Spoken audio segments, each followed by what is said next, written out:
ধ্বংস হয়ে যাব। মাননীয় প্রধানমন্ত্রীর দৃষ্টি আকর্ষণ করছি, তবে আমার এই চ্যানেলে যে সাবস্ক্রাইবার যে ভিউ হয়, এতে দেখা যাইতেছে সাধারণ মানুষের কাছেই মানে ভিডিওগুলো পৌঁছায় না। তো আপনার কাছে কিভাবে পৌঁছাবে জানি না। যদি শেয়ার হয় আর যদি আনলিমিটেড দেখা হয় তাহলে মনে হয় সম্ভবত যেতে পারে। তবে আশা করি যে যাওয়ার জন্য, কারণ দেখেন আমি একটু কথা বলি, আপনারা একটু ধৈর্য সহকারে দেখেন। এই দেখেন, আর পিছনে একটু দেখে আপনাদেরকে, এই যে মরু, এই যে মরু, এই যে বালি কাটলো, এই যে পিছনে আপনারা দেখেন। আমি যুক্তিসঙ্গত কথা বলি বলে দেখা যাচ্ছে মানুষ অভদ্র মনে করে, আবার অভদ্রতার পরিচয় দেই না। কথা হলো এই যে এই বালিগুলা কাটছে, এই বালিগুলা কোনো মিনিং আছে ভাই?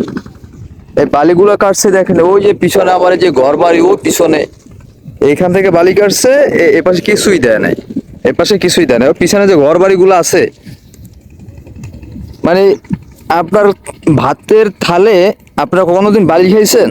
তো এই জায়গার মানুষগুলো বালু বালু খাইতেছে। এটা হইতেছে আপনার জয়মণি গোল, এবারে লাস্ট প্রান্তে মোংলাতে, খুলনা সিটি থানা জেলা বাগেরহাট, থানা মোংলা, জেলা ইউনিয়ন, একবার শেষ প্রান্তে এই যে বালুগুলো দিয়ে গেছে অনিয়ম ভাবে, এই যে বালু দিয়ে গেছে, এই বালুগুলো ওসব উঠতেছে, আর পিছনে দেখেন এই বালুগুলো উঠতেছে। এখন নিউজটা হচ্ছে এইটা, দেশের মানুষ, দেশের ছেলে, দেশের সন্তান, দেশের কথা বলবো এবং প্রতিবাদ করে যাবো ইনশাআল্লাহ, যে যেখানে আল্লাহ ঠেকায়। এখন এই কড়া রোদে ভিডিও করতেছি এই কারণে, মানুষের দুর্দশায় দেখেন। আমার বাড়ি হইতেছে এই আমার যে হাত সোজা, এই যে হাত সোজা ওই হচ্ছে আমার বাড়ির চিনে।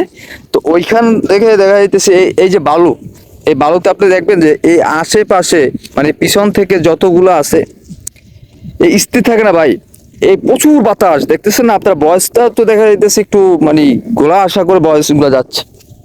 আপনি দেখেন এই পাশে কিন্তু এই বাসা ছিল, এই বাসাগুলো সব ভেঙে দেওয়া হয়েছে।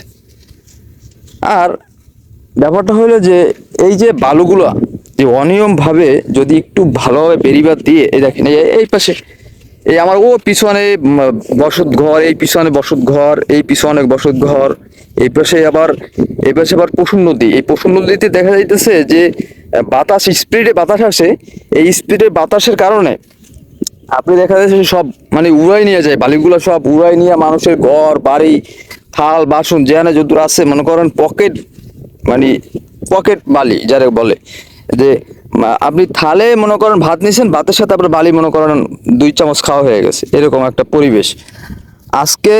সমাজ, নীতি, রাষ্ট্র, এই সবকিছুই ঠিক আছে, যদি এই ভালো মানুষের কাছে পড়ে তাহলে দেখা যাইতেছে আমাদের এই রাষ্ট্রটা ভালোভাবে চলবে।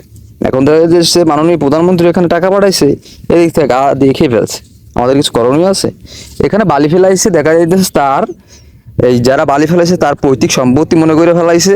এটা ফেলাই রাখি, গরিবগুলো যা হবে ওরা পায়খানা যেয়ে ঘুমায় থাকবে, ওরা মানুষকে মানুষ বলে মনে করে না। আমি মনে করি এই একটা, এই যে বাংলাদেশের যে একটা কালচার, এই কালচারটা আসলে মেনে নেওয়া যায়?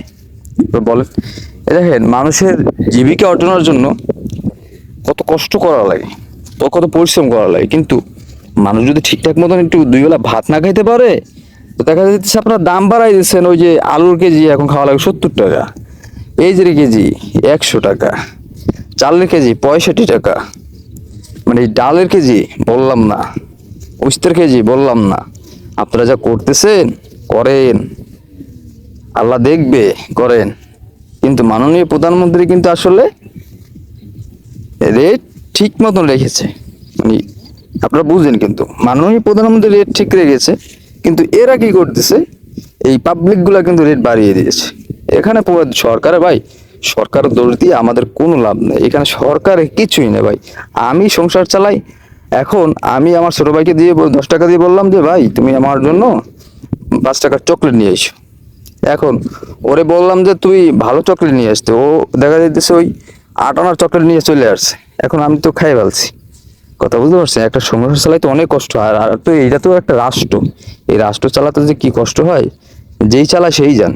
তো প্রধানমন্ত্রীকে অনেক ধন্যবাদ যে পদ্মা সেতু করছে, মেট্রো রেল করছে, অনেক কাজবাজ করছে। তবে এই মোংলা অঞ্চলে, এই খুলনা অঞ্চলে যদি একটু কাজবাজ ধরে, দেখা যাচ্ছে খুলনায় পরিবেশটা একটু যদি মানে অন্য অন্য লোক যে মানে সরকারের বাইরে থেকে, যেরকম দেখা যাচ্ছে সরকারও আছে প্লাস হচ্ছে সরকার থেকে অনেক কিছু ওই মানে কিছু লোক পাঠানো হয় যে মানে যারা আর কি গোপনে ধারণ করে নিয়ে যায় যে এগুলাই দেখেন, এই যে বালুগুলা, এই বালুগুলা এই যে এই বাসার ভিতরে ঢুকে। তো আসলে এই বাসার মানুষগুলো শান্তিতে আছে নাই।